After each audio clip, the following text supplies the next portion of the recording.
বলো। হ্যালো বন্ধুরা, হ্যালো বন্ধুরা, আমাকে কেমন লাগছে? আজকে কেমন লাগছে? আজকে চুল কাটিয়েছি। আজকে চুল কাটিয়েছে। ভালো লাগছে তোমাদের?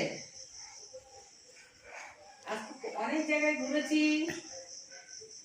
জিভ বের করে না, তাহলে কেমন বাজে যাবে? জিভ বের করতে না, সুন্দর করে থাকো। বলো হ্যালো।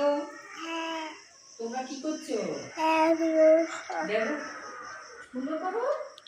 তোমরা কি করছো? কি হচ্ছে? সবাই ভালো আছো? Hi hello guys, hello guys করো। হ্যালো গাইস এরকম হাত এরকম করো। হ্যালো গাইস, বলো। হ্যালো গাইস, হ্যালো গাইস হাত এরকম করো। Hello guys, hello guys.